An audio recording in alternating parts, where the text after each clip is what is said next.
kalian bilangan V itu bukan 3,14 atau 22/7. Lalu berapa atau bilangan V itu seperti apa? Salah satu buku yang membahas lebih dalam mengenai bilangan V adalah Lingkaran, karya Profesor Hendra Gunawan. Di sini dibahas satu bab khusus mengenai bilangan V. Di buku Lingkaran ini disebutkan pada abad ketiga sebelum Masehi, Archimedes menaksir nilai V kira-kira 22/7. Jadi dia hanya menaksir, diperkirakan. Setelah Archimedes, banyak ilmuwan atau matematikawan yang juga menaksir. Salah satunya Al-Khwarizmi menggunakan taksiran 3,1416. Jadi mengapa banyak ilmuwan atau matematikawan yang menggunakan taksiran? Karena memang nilai V sesungguhnya tidak bisa dijabarkan secara eksak, karena V merupakan bilangan irasional. Di buku Lingkaran juga disebutkan pada tahun 1761 matematikawan asal Jerman pertama kali membuktikan bahwa bilangan V itu irasional menggunakan konsep pecahan berlanjut. Dalam buku Kalkulus karangan Purcell dan kawan-kawan, ini buku yang sangat terkenal, pada bab 0 disebutkan jika X bilangan rasional maka X dapat dituliskan sebagai desimal berulang. Begitu juga kebalikannya. Bagaimana dengan bilangan berikut?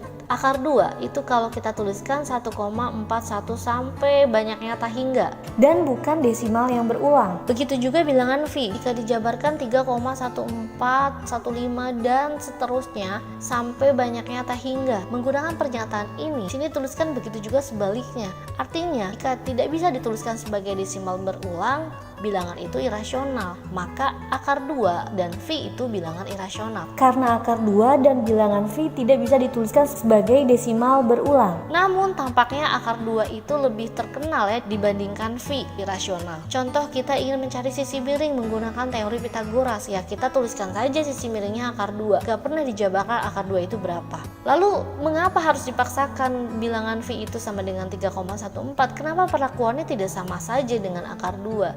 Jadi harusnya jika ada soal yang melibatkan bilangan V, misalnya mencari volume atau luas lingkaran, kalau siswa menuliskan bilangan V saja harusnya benar, tidak perlu disalahkan. Kalau memang harus dipaksakan, ini kita jangan menggunakan kata sama dengan, tapi gunakan simbol ini yang artinya mendekati. Oke, jadi harap jangan sampai keliru bilangan V itu bukan 3,14 tapi mendekati 3,14 atau mendekati 22/7. Demikian, jika kalian ingin tahu lebih dalam mengenai sejarah dan pembuktian bilangan V, ya kalian boleh baca buku Lingkaran tadi atau buku lainnya.